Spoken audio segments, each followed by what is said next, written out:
Vamos a estar reflexionando sobre un pasaje que está en Filipenses, capítulo 1, versículos del 12 al 30. ¿Vale? Pero antes quisiera comentaros, ¿alguien ha visto la película de Origen? Me suena de Leonardo DiCaprio, ¿no? No. Sí, sale Leonardo DiCaprio. Y esa película habla sobre las ideas, el poder que tienen las ideas. Una idea es tan potente, tan potente, que cuando enraiza en la mente humana, es capaz de incluso transformar la personalidad de la persona, cambiarla completamente. Es curioso que somos capaces incluso de dialogar con nuestras ideas. ¿No os ha pasado que tenéis una idea en la mente y dentro de vuestra cabeza tenéis un diálogo con esa idea? Dialogáis con ella, comparáis, decís, mira, pues sí, pues esta idea, pues sí, pues no. A mí me ha pasado, me pasa muchas veces. Pues las ideas, eso, como os decía, son importantes, transforman vidas, transforman empresas, transforman iglesias, transforman sociedades. Por tanto, la idea que tengamos sobre mi trabajo, sobre mi sexualidad, sobre cualquier otro aspecto de la vida, son tremendamente importantes porque determinan nuestra forma de vivir. Hitler, ¿sabéis quién es Hitler? Me imagino. Hitler tenía una idea. Y Hitler transformó Europa, el mundo.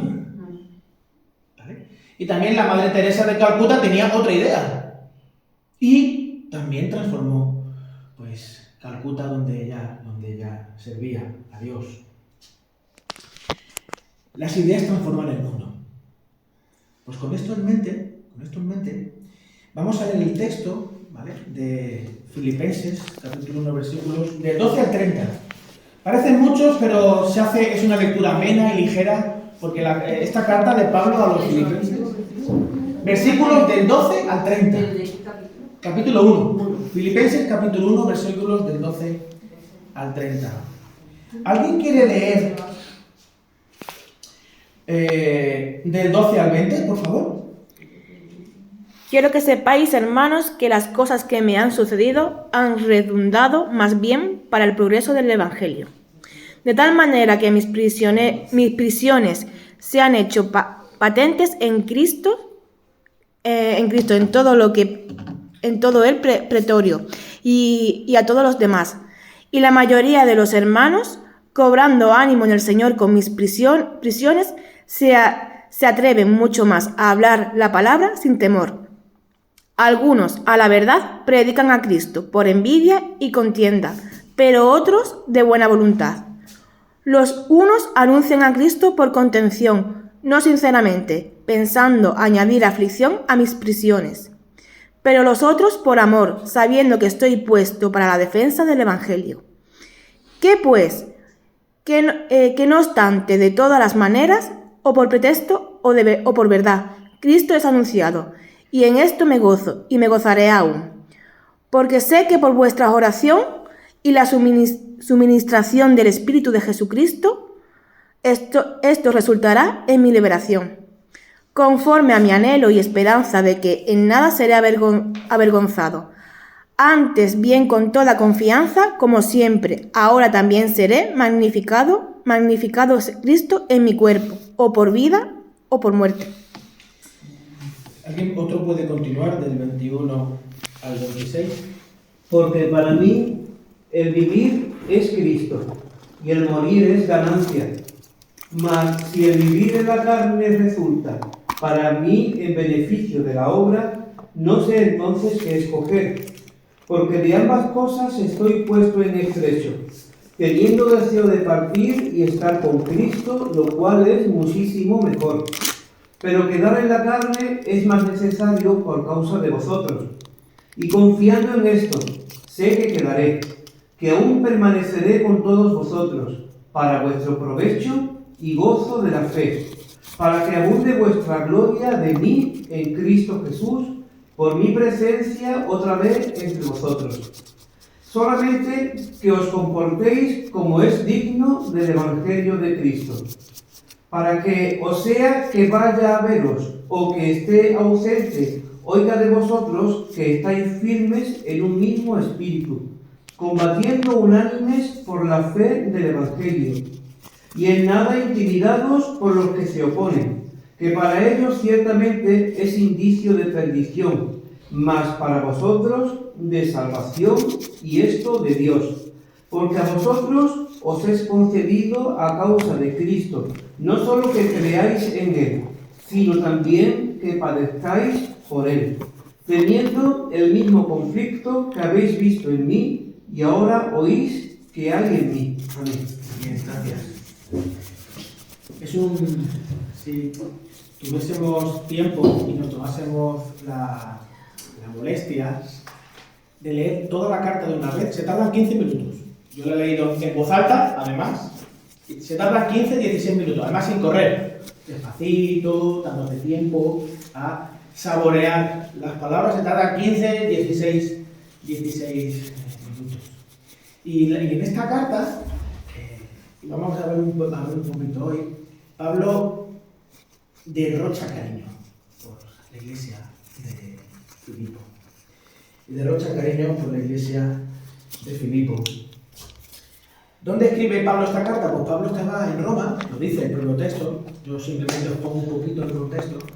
Pablo estaba en Roma y estaba encarcelado, pero no estaba en una prisión, estaba en una cárcel domiciliaria, digamos, ¿no? Estaba en una casa, bien, pero había una serie de guardias, sabéis pretorianos que ha salido, ¿no? Que son, bueno, las guardias del César, guardias pretorianas, que, bueno, estaban allí para protegerle y evitar también que saliera, una mezcla por el estilo, ¿vale? De hecho, estando en la cárcel, los hermanos de Filipo se enteran de que está así y envían a una persona que se llama Epafrodito, que también sale un poquito más adelante, lo envían con una carta y con una ofrenda para poder ayudar a Pablo. Porque en aquel momento no había... No era como aquí, que te meten en la cárcel, te dan un plato de comida, te dan una cama, una ducha. No, allí, si tú no tenías familia cerca que te diese algo para comer y ropa para vestir, tú te morías allí. Tú te morías allí. La relación con Pablo, entre Pablo y la iglesia de Filipo, está descrita en el libro de Hechos. Hechos capítulo 16. ¿Vale? O sea, no lo vamos a leer. Simplemente, estos datos ¿para qué sirven, Rubén? Pues sirven sobre todo para entender por qué esta relación tan cariñosa que tiene Pablo con Filipo, porque cuando si leyésemos la carta a los Gálatas, Pablo no se ve tan amoroso, cariñoso. No, Pablo va a saco Gálatas. Y en Corinto, pues ni os cuento, ¿no? Pero os digo, todo esto es cuestión de que también vosotros mismos lo investiguéis. Pues en Hechos 16 comienza, se relata toda la historia de Filipo. Y Pablo quería, en Hechos capítulo 15, pues, Hechos capítulo 16, Pablo quería evangelizar la zona de Asia. Tarso, Jerusalén, todo eso está en la zona asiática del mar Mediterráneo, ¿verdad? Pues Pablo, que es de Tarso, que está un poquito más arriba de Jerusalén, pues quería evangelizar, llevar el mensaje de Jesús a todo Asia. Pero Dios no se lo permitió, por diferentes circunstancias, y en concreto Pablo tuvo un sueño. Pablo tuvo un sueño que le decía una persona que salía, un varón macedonio: vente para Filipo, vente a Macedonia, te necesitamos. Entonces Dios le rompió los planes y fue hacia Filipo. Y un domingo, yo sé que es un sábado, ¿no? Porque Pablo era judío, pero fue un sábado a la zona donde estaban todas las personas que necesitaban tiempo de oración. Los judíos buscaban sitio. ¿Por qué no había sinagoga en Filipo? Porque no había 10 adultos, 10 hombres adultos, por eso no había sinagoga. Pero se reunían en la calle, en un parque, y allí oraban las mujeres. Y allí se encontró a Lidia. Lidia fue la primera persona en Filipo que conoció a Jesús a través de Pablo. Y sucedieron un montón de cosas en Filipo. Fue un tiempo muy intenso, todo el capítulo 16, en los que Pablo los meten en la cárcel, es liberado milagrosamente, es cuidado de las heridas, su carcelero se convierte, una muchachita joven que estaba siendo esclavizada es liberada y también forma parte de la comunidad. Gente muy diversa, gente no judía, empieza a formar parte de la comunidad de Filipo.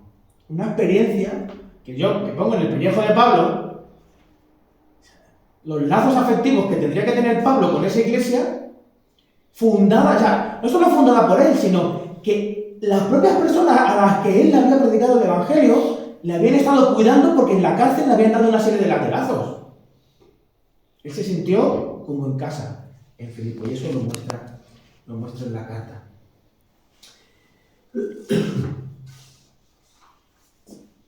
El amor de Pablo por la iglesia gira en torno a las relaciones que surgen de compartir el proyecto de Jesús y su expansión.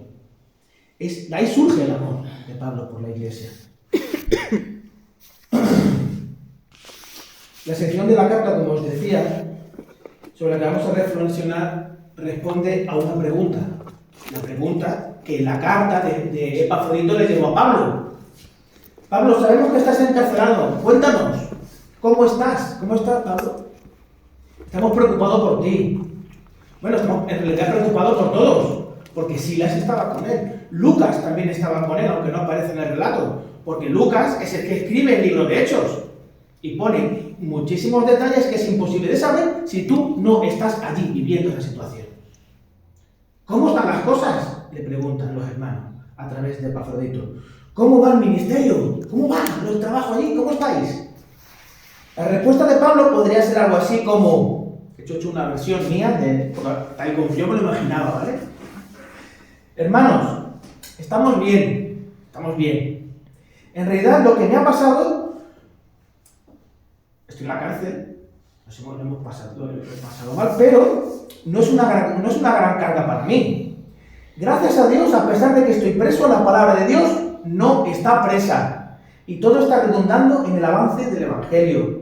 Muchos hermanos están movidos, animados y convencidos por mi situación para compartir el mensaje de Jesús. Es cierto que algunos predican a Jesús por envidia, por rivalidad. Persiguen una ambición personal y buscan la forma de hacerme daño. En cambio, otros lo hacen por amor, ya que saben de mi llamado a predicar el mensaje de Jesús. Pero ¿qué importa? Sea como fuere, Cristo es predicado. Si leemos con cuidado esta sección de la carta, en ella puede parecer que a Pablo no le importan las motivaciones, ¿no? Por amor o por rivalidad, no le importan las motivaciones por las cuales predicar a Jesús, ¿no? Sin embargo, no es así. En el capítulo 2, versículos 3 y 4, deja claro cuáles han de ser las motivaciones, las ideas importantes que han de mover. Porque estas ideas forjan nuestra identidad como discípulos y nuestra conciencia de ser iglesia. Capítulo 2, versículos 3 y 4. Nada hagáis por egoísmo o por vanagloria, sino que con actitud humilde cada uno de vosotros considera a la otra persona como más importante que a ti mismo. No buscando cada uno sus propios intereses, sino más bien los intereses de los demás. Ostras, qué guapo, ¿no? Qué guapada. No, Pablo no le está diciendo, Pablo no le está diciendo a la iglesia de Filipo, tenéis que tener una baja autoestima para poder ser iglesia. No. Es todo lo contrario. Sabiendo quién eres, considera al otro mejor que tú. Porque lo normal es que yo, en mi circunstancia, sea lo más importante frente a todo lo demás. Porque si yo no me defiendo, ¿quién me va a defender? Si yo no hago por mí lo que yo tengo que hacer, ¿quién lo va a hacer? ¿Verdad? ¿Alguna vez te has planteado que tu vida y tus relaciones puede ser un reflejo de la vida de Jesús hoy y aquí? ¿Alguna vez no lo hemos pensado? A lo mejor sí, ¿no? Incluso muchas veces estás en casa o se ha predicado, lo hemos escuchado, algún predicador de YouTube o en Instagram, que aparecen muchas personas tratando de, como decía la hermana, ¿no? Tratando de compartir el Evangelio. Pero luego como dice una canción de Alejandro Sanz, cuando yo estoy solo, cuando estoy conmigo, cuando yo estoy solo, ahí es donde se ve realmente quién soy. Ahí es donde se ve realmente quién soy.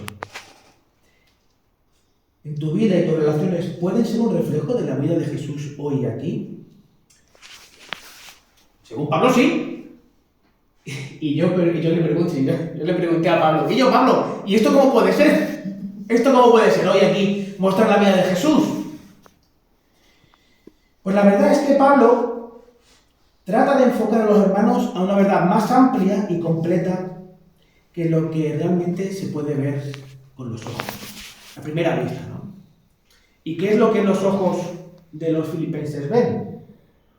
Pues que Pablo está en la cárcel. Eso es la evidencia de perogrullo. O sea, ¿Pablo dónde está? En la cárcel.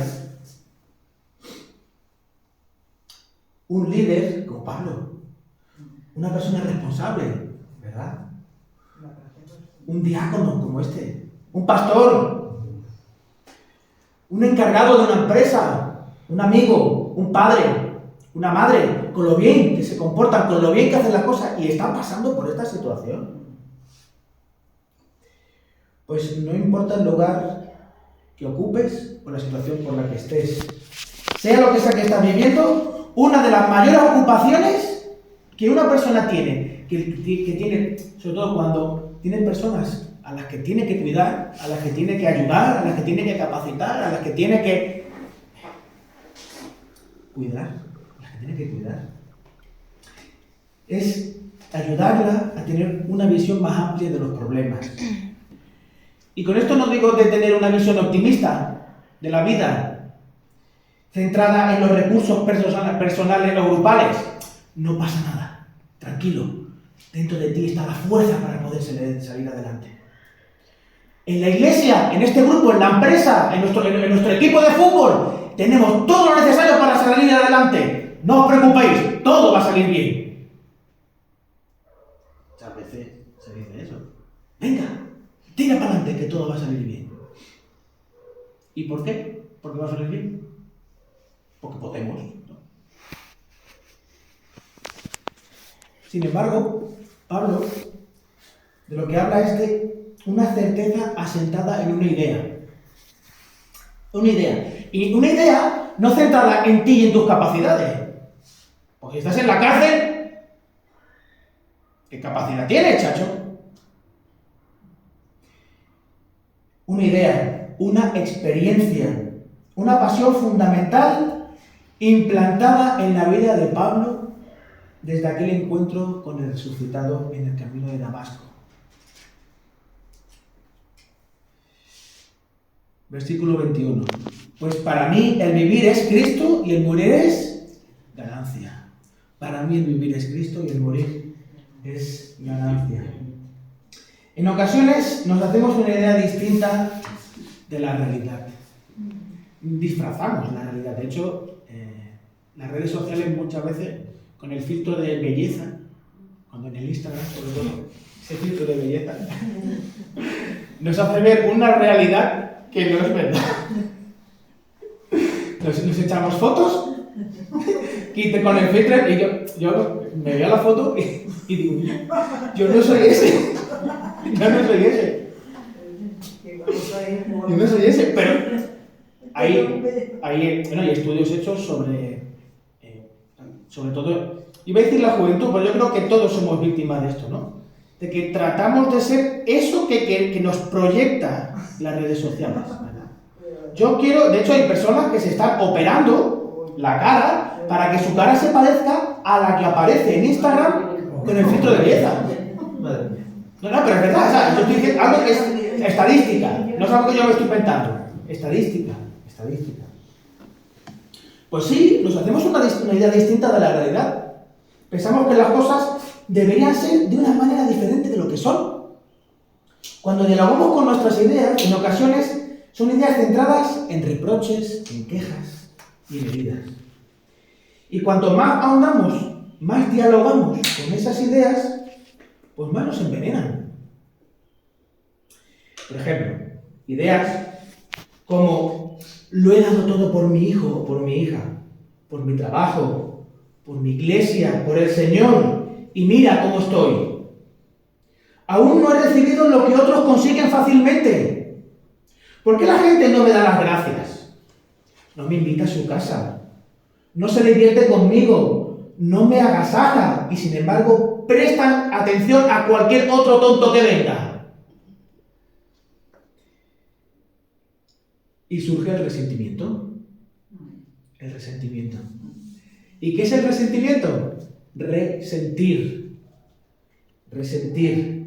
La persona resentida, casi en cada situación de la vida, revive, resiente aquello que vivió hace tanto tiempo. ¿Cuál es el foco de esa persona? ¿Cuál es la idea central de su vida? ¿Sobre qué gira su vida? Pues sobre la queja, sobre el victimismo, sobre el rechazo, sobre lo que otros me han dicho, sobre lo que otros me han hecho. Siempre yo soy el centro del universo y nunca el universo debe... O sea, me gustaría que yo fuese el centro del universo, pero en verdad el universo no gira en torno a mí. Y esto no debería de ser así. Pues Pablo está invitando a los filipenses a que lo acompañen a ver más allá de los problemas o las dificultades que tienen en su vida. Pablo está encarcelado, pero su mira está en entender su vida dentro del proyecto de Jesús. El proyecto de Jesús es el eje y el centro de su vida. Para mí el vivir es Cristo y el morir es ganancia. Y en los versículos siguientes, a partir del versículo 21, pues, explica todo esto muy bien. Porque esta frase define la vida de Pablo, no solo en aquel momento. Esta frase define toda su vida. Pablo entiende su vida desde Jesús. Desde Jesús. Esta idea le condiciona su forma de ver los problemas, de percibir las heridas, de entender la vida. Bueno, Pablito, te diría yo, ¿y cómo se hace esto evidente en la vida cotidiana? Pues aquí en la iglesia, o incluso metido en mi casa con mi Biblia, pues hasta uno lo puede no llegar a entender, ¿no? ¡Ostras, qué guay! Pues ¿cómo se hace evidente este día en la vida cotidiana? A través del sufrimiento. ¿Dices tú el sufrimiento? Sí. Porque a vosotros, versículo 29, se os ha concedido por amor de Cristo no solo creer en Él, no solo creer en Jesús, sino también sufrir por Él, sufriendo el mismo conflicto que visteis en mí y que ahora oís que está en mí. Sufrimiento como elemento conector con Jesús y aglutinador de la iglesia. Pablo y la iglesia están sufriendo lo mismo, que Pablo está en la cárcel. ¿Qué cosas estaría sufriendo la iglesia? Situaciones diferentes, pero ¿por qué son diferentes? Aunque sean diferentes, el objetivo es tener a Jesús como centro, predicación de Jesús. El llevar el proyecto de Jesús fuera de las murallas que uno lleva en su corazón. Pablo, con sus oraciones, su enseñanza y su ejemplo, trata de que aquella comunidad experimente eso que él vive. El vivir es Cristo y el morir es ganancia. Toda experiencia de la vida se relativiza en función de Jesús y su proyecto. En los versículos 15 y 17 del capítulo 1, se ve muy claramente cómo este vínculo que en el versículo que he leído en el versículo 30, vuestro sufrimiento y el mío son iguales, ¿no? Nos conecta, pues en el versículo 15 al 17 lo dice muy bien. Dice Pablo, algunos a la verdad predican a Cristo aún por envidia y rivalidad, pero también otros lo hacen de buena voluntad. Y estos lo hacen por amor, sabiendo que he sido designado para la defensa del Evangelio. Aquellos proclaman a Cristo por ambición personal, no con sinceridad, pensando causar mi angustia en mis prisiones. Divisiones internas, envidias, egoísmo, mirar mis intereses por encima de los demás. Eso lo estaba viviendo Pablo y lo estaba viviendo la iglesia. De hecho, en la misma carta, en el capítulo 4, habla de dos mujeres, dos lideresas de dentro de la iglesia. Y le dice Pablo, señoras, compañeras, compañeras, lo voy a leer porque me encanta como lo dice Pablo. Versículo 2 del capítulo 4. Ruego a Evodia y a Síntique que vivan en armonía en el Señor. Que vivan en armonía en el Señor. Síntique, como persona en el liderazgo, Evodia y Síntique, que deberían estar de acuerdo, porque es verdad que la realidad la podemos ver desde muchos prismas. De hecho, lo mencionábamos esta mañana. Cada uno de los que estamos aquí somos teólogos. Entendemos y expresamos de Dios, reflexionamos sobre Dios y de eso hablamos a los demás. Y nos hablamos a nosotros mismos en ese diálogo interno. Tú eres teóloga, tú eres teóloga, tú eres teólogo. Todos somos teólogos. Todos somos teólogos. Cada uno vemos a Dios, percibimos a Dios y eso nos ha revelado de una forma. Pero tiene que haber un elemento común y aglutinador. Para mí vivir en Cristo y el morir es ganancia. Si eso no es así, no hay posibilidad. No existe posibilidad de... Estaríamos solos siempre. Estaríamos solos siempre. Las tensiones y las divisiones en el liderazgo de la Iglesia siempre llegan a la Iglesia de forma exponencial. Yo me he criado en una iglesia evangélica y he vivido toda la vida en una iglesia evangélica. Unos años no, porque estaba queriendo buscarme a mí mismo. Y hasta que no encontré a Jesús de verdad, no me encontré a mí mismo. Pues las tensiones y las divisiones en el liderazgo de una iglesia siempre llegan a la iglesia de forma exponencial. Es lo mismo que una relación de amistad o de pareja. Las tensiones y las divisiones internas contagian todo el entorno. Un chico me compartía hace un par de semanas, un chico de mi edad, iba a decir joven, me compartía, me decía, mira Rubén, cuando yo tendría 8 años, yo recuerdo que le cogí asco a mi padre, no quería que mi padre me tocara. Y yo pensé, ostras, a lo mejor tu padre te abusó, no, yo lo pensé, y dice, no es eso, es que mi padre le fue infiel a mi madre. Yo me he enterado de esto después, cuando ya tenía 30 y pico años. Pero mi padre le fue infiel a mi madre y mi madre le cogió asco. Mi madre nunca me dijo nada, pero yo eso lo percibí en el ambiente. Yo no sabía qué nombre ponerle, pero lo percibía en el ambiente. Lo percibía en el ambiente. Las tensiones y las divisiones internas se contagian en todo el entorno, aunque no se digan. Porque en la iglesia existe la política de brazos abiertos. Llegamos aquí y nos quitamos, o en teoría nos tendremos que quitar las máscaras y mostrarnos tal y como somos. Porque así nos recibe Jesús, tal y como somos. Esto quizá se nos olvida, pero el Evangelio se hace evidente en las relaciones. ¿En tus relaciones se hace evidente esta realidad?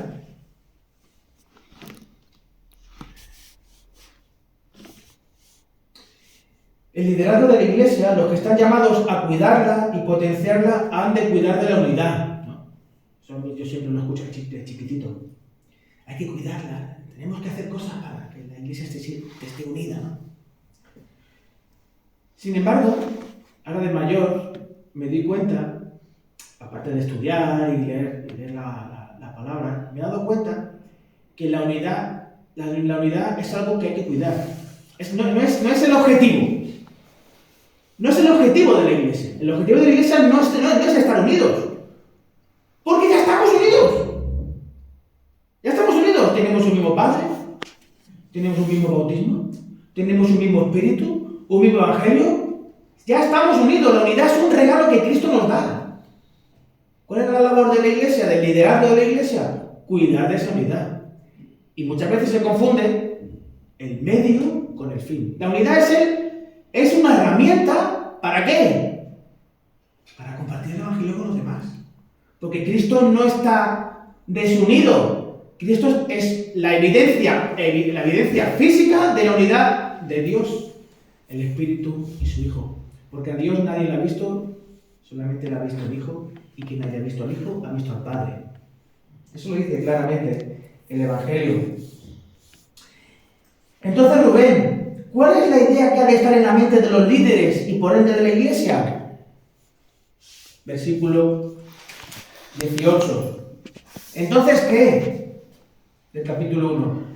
Que de todas maneras, ya sea fingidamente o en verdad, Cristo es proclamado. Y en esto me regocijo y me regocijaré.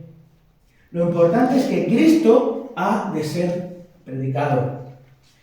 De hecho, predicar a Jesús, como nos lo plantea Pablo, inevitablemente trae problemas y conflictos externos que presionan a la Iglesia. La Iglesia no necesita tensiones y divisiones internas. ¿Por qué existe esta realidad? ¿Por qué existe? En este caso, el liderazgo de la Iglesia no se ponía de acuerdo. En el caso de Filipo, el liderazgo de la Iglesia no se ponía de acuerdo. Estaba desenfocado. ¿De qué forma tienen que enfocarse? Relativizando todo lo demás frente al proyecto de Jesús. Es que si el proyecto de Jesús no lo tenemos en mente, ¿y cuál es el proyecto de Jesús? Extender su reino. ¿Y cómo se extiende su reino? Haciendo un concierto en la calle, grande, entregando folletos.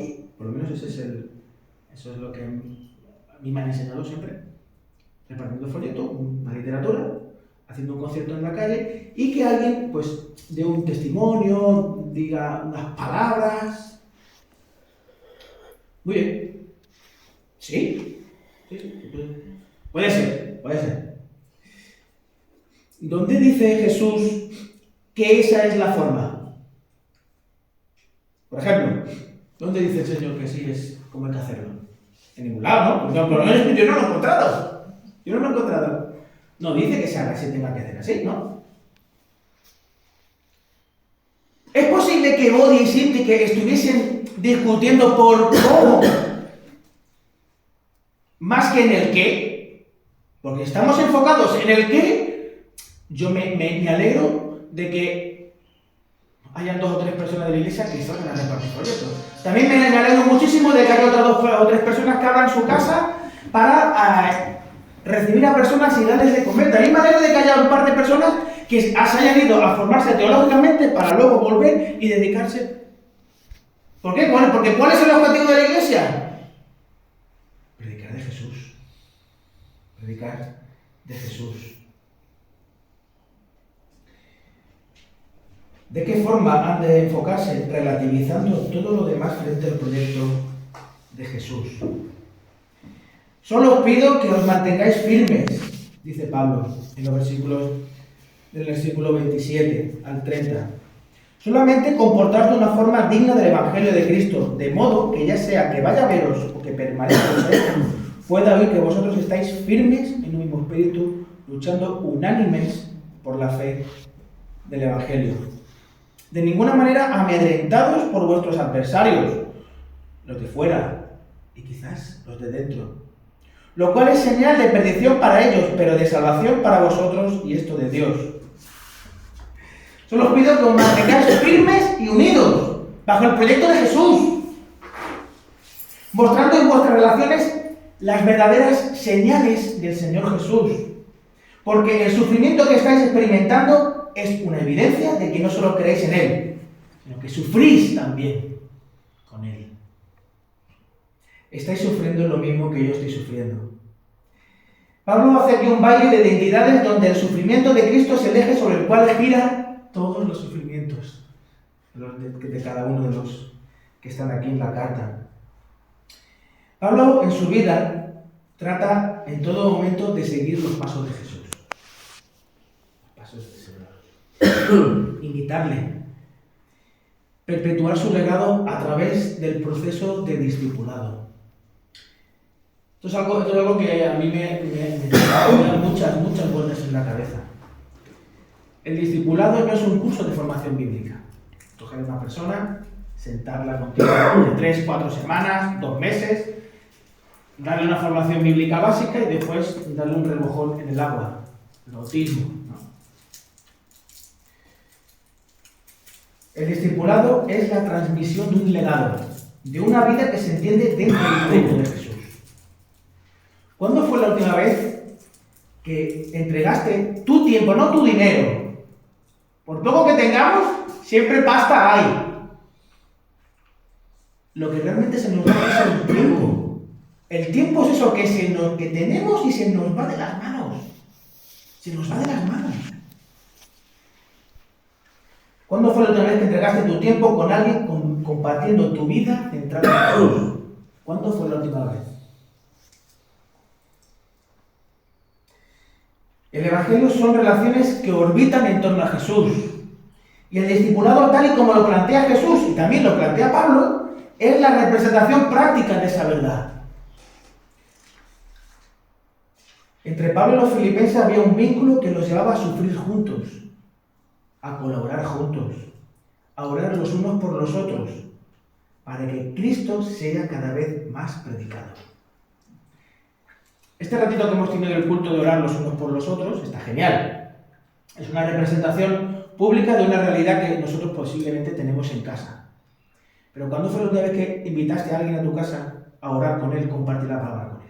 ¿Cuándo fue la última vez? No lo sé. Genial. Genial. ¿Pues cuándo fue la última vez? Ayer, hace 2 semanas. No lo sé. Yo también me siento, yo también siento la necesidad de eso. Tengo 2 vecinas con las que me quiero sentar. Y la vida no me da. Esa frase de la vida no me da.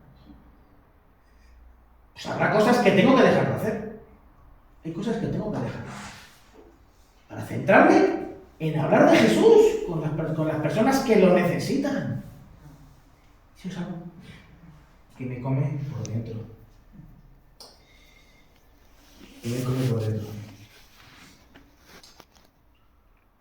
Lo que Pablo les está tratando de enseñar a los filipenses y recordar también es que compartir la vida es más que misericordia, es más que empatía, es vivir de una forma sincera y comprometida la verdad de ser iglesia.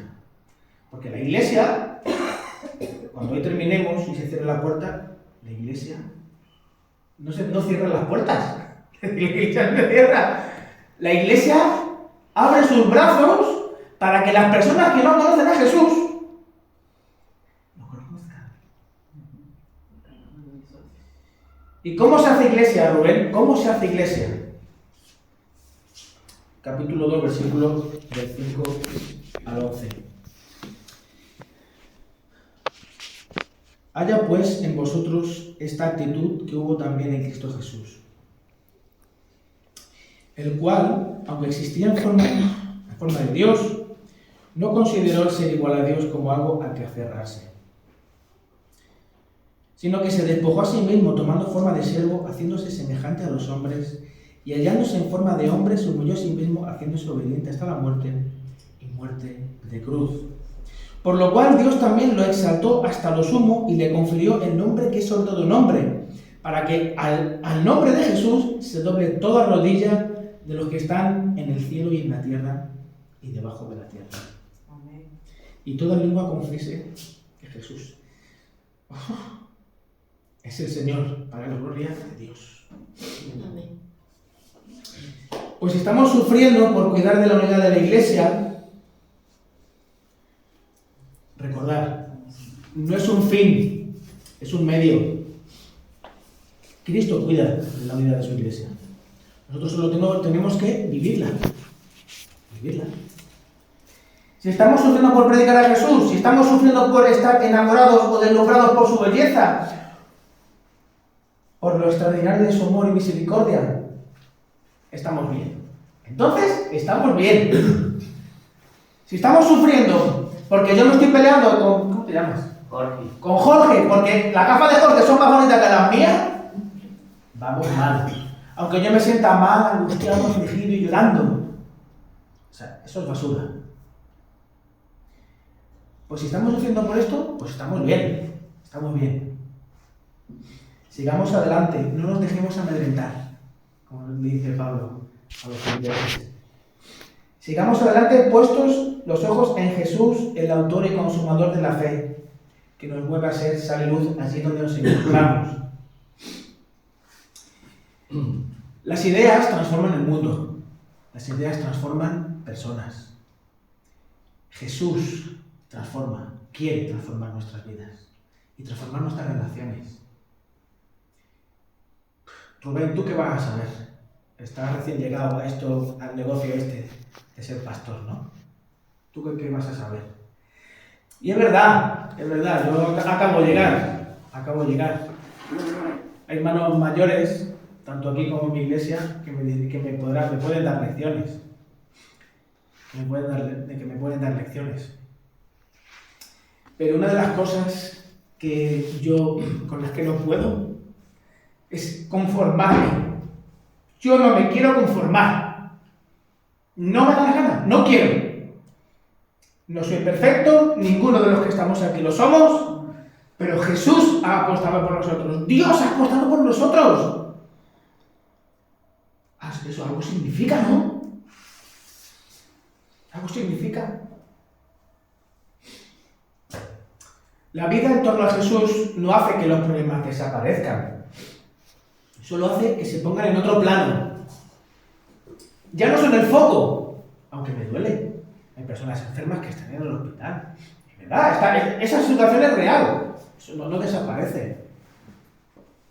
Pero quizás es incluso más que una oportunidad para aprender y crecer personalmente. Incluso es más que eso. Es una oportunidad para que el reino de los cielos se transmita a través de tu vida, de tus problemas, de tu dolor. La idea central de tu vida y de mi vida es que para mí el vivir es Cristo y el morir es ganancia. Así que me gusta terminar orando, así que si me permitís orar. Señor, como hemos cantado y hemos orado, no hay nadie como tú, Señor. Tú eres el motor de nuestra vida, la idea central sobre que gira toda nuestra vida. Y bien sabes, Señor, que muchas veces no es así. Nos distraemos, nos desenfocamos, perdemos de vista lo valioso que somos para ti, Señor. Nos dejamos engañar y seducir por mentiras que nos llevan al desastre y a la autodestrucción, Señor. Gracias por seguir teniendo misericordia. Gracias por seguir mirándonos con buenos ojos. Gracias, Señor, por seguir teniendo esperanza. Y gracias, Señor, por permitirnos colaborar contigo en algo tan precioso como es la extensión de tu reino y la vida de los seres humanos por los que tú te entregaste, Señor. Gracias, te bendecimos. Ayúdanos, Señor, a vivir anclados en tu gracia y en tu perdón, porque tú ya quitaste la culpa, Señor. Gracias. En tu nombre. Amén. Amén.